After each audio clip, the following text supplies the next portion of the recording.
You know, the NRA annual meeting is in Indianapolis this year. NRAAM.org is the website. And Matthew Tully of the Indianapolis Star, Cameron, has written a love letter to NRA members in advance of the annual meeting. It's very sweet. It really is. He says, "Oh, good. The National Rifle Association is coming to town because if there's anything Indianapolis needs, it's more guns, right? The nation's most powerful gun rights lobbying organization is bringing its annual convention to our city in late April. And I would have noted this earlier, but the NRA was uncharacteristically low-key about its plans.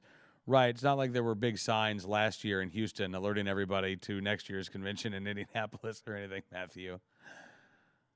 Really? The city's convention arm was also just as uncharacteristically shy about its big score, not touting one of the largest conventions it's bagged in years and clearly concerned about the controversy an NRA shindig could bring. So let me be the first, he says, to calm the gun and convention folks and offer the NRA a hearty, sincere welcome to our city. Come, enjoy, spend. We look forward to having you and the 70,000 members you will bring, even if some of us disagree with every last ounce of our souls, with just about everything that you stand for and believe that you are a glaring example of what is wrong with politics in America. Other than that, we're happy to have you." Likewise, Matthew. He says, "To be honest, well, I spent a lot of time worrying about the devastating problem of gun violence. I don't think that problem will be exacerbated by the conventioneers who will walk around downtown with, I presume, guns cuddled up to their hips and backs." He says, "My problem is not with law-abiding NRA members and their guns. It's with the horrible consequences of the group's unwillingness to tolerate sensible debates over gun laws." Really. Which is weird. Do you think we should invite Matthew on the show, Cameron, while we're in Indy? I wouldn't mind. And he's talking about everything that's wrong with politics. Isn't a snarky, backhanded column like this pretty much what's wrong with politics? Right. I mean, it's interesting because Matthew has this space to actually write about and to start a quote-unquote sensible debate over gun laws, right? I mean, it's his space. But what is Matthew choosing to write? Is as you say, he's instead choosing to write a very snarky comment. In fact, I'm not even sure. He doesn't even offer. There's nothing. There's actually no. There's no specific objection to any gun law.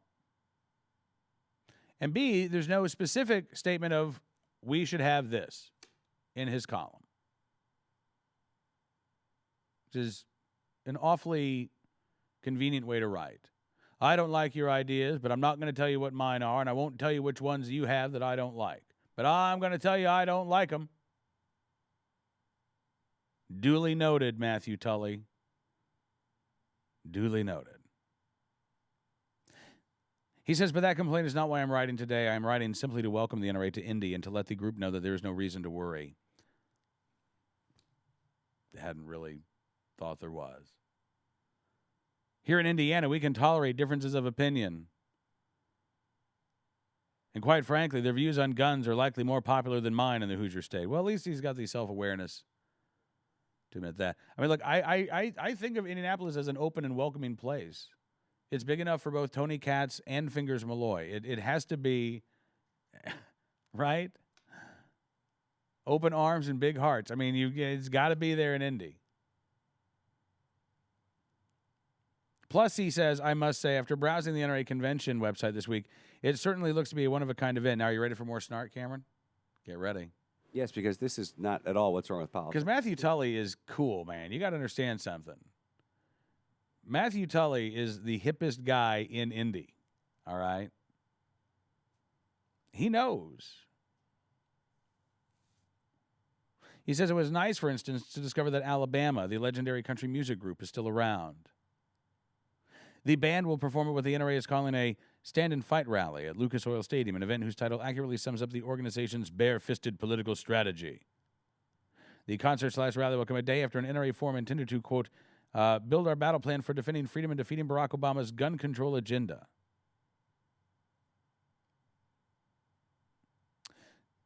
So what's wrong with Alabama still being around? Just out of curiosity. I mean, is it not possible, Matthew Tully, to like both Alabama and the Alabama Shakes? Because I do. Does that make me a bad person? Does that make me, what more? Cameron, I think Matthew Tully might think of us as bumpkins. I mean, it's exactly what he thinks. I'm surprised there wasn't a Duck Dynasty anger-thon. Right. Which I have to say, Matthew, is really sad because there are people in New York City who think of you as a bumpkin simply because you live in Indianapolis. So, the whole better than nonsense, I mean, get over it, really. Get over it. He says, if you doubt how far the nation's gun policies have tilted towards the NRA, just browse through the list of exhibitors that will fill the Indiana Convention Center, along with outlets such as Smith & Wesson. Others tout descriptive names such as Cutting Edge Bullets, Double Tap Ammunition, Gunbroker.com, and Savage Arms Company. The list includes hundreds of such companies. The gun business is clearly good these days. Anyway, it continues on. Makes fun of a concealed carry purse. He actually says, they say because more than 80% of those who attend his conventions are men, the NRA this week highlighted a gift that husbands will be able to take home to their wives, a handbag suitable for the, quote, most casual event to the dressiest of occasions, which is the concealed carry purse. I'll be very interested, actually, to know what the attendance ratio is and if how they measure it, because I feel sorry for the people who are trying to keep track of men versus women. Do you even know how they would do that, Cameron? I mean, you got your, I guess, I don't even know how you do that. I have no idea. But whatever. I'd be very curious as to what that ratio will be this year. Given the, again, surge in gun ownership among women, the fact that, you talk to a lot of concealed carry instructors right now and firearms instructors generally, and they say their classes are running 50-50. Sometimes more women than men in the courses. But whatever, Matthew Tully, he's made up his mind. He says, so to the NRA, have a great time here in Indianapolis. Enjoy our city and spend a lot of money. All we ask is that you keep it holstered.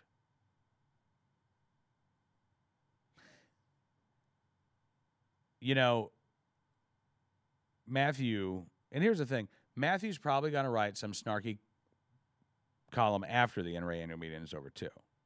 Oh, come on, Cam, during. There'll probably be a daily update. It'll be like the New York Times gun report. It'll be the convention report. And the snarky column, well, I'm gonna focus on the snarky column afterwards for a second. Because the snarky column afterwards will be, yes, the NRA came to town, and yes, it was a great success, and yes, they did spend a lot of money, and yes, they did have an economic benefit, and no, it wasn't like Thunderdome in downtown Indianapolis this weekend. But you know what? Alabama, I mean, really, families. I saw grandpas walking around with their sons and their daughters and their grandkids. It was hokey. That'll be the column. It was hokey, right? I will see it every year. And I don't know the first thing at all about Matthew Tully. But when somebody will look at, again, tens of thousands of people from all walks of life right there in Indianapolis, his neighbors, his friends, maybe even his coworkers, if they were to dare reveal themselves to Matthew, all having a great time. And I think Matthew's snark comes a lot from the fact that, this doesn't seem like a good time to him. And you know what? Doesn't have to. But I think the fact that there are going to be those tens of thousands of gun owners having a good time actually bothers him a little bit more than he's already let on, Cameron. I think it, just rubs him the wrong way. Have a good time and all, gun owners, but y'all suck, really. Just hate you guys, but have a good time. Doesn't this sound, Cam? I know it's from the Indianapolis Star, right? Mm-hmm. The local paper. Mm-hmm. Doesn't this? To me, it sounds like the article I've been here a few years. You've been to more of these meetings than I have, but it seems like the article every year in the local free paper. Yes. It doesn't it? Yes. It's just like I actually had the to way look too and- hip guy who doesn't understand the bumpkins coming to his town. Yeah, I actually had to look and make sure it wasn't from the indie free paper, whatever that would be. But and I'm kind of wondering if It's that same just looking down your nose at people that you get in your local free paper. let's see. If you look up Matthew Tully, by the way, on Google, apparently Matthew Tully hairdressing in Dallas is more popular than Matthew Tully of the Indy Star. So you got a goal to work towards, Matthew. Let's see. Oh, he's an opinion writer. See, I kind of wondered if he wasn't more of a like a media writer, like a TV. He comes across as very TV critic-y to me. Maybe that's where he started.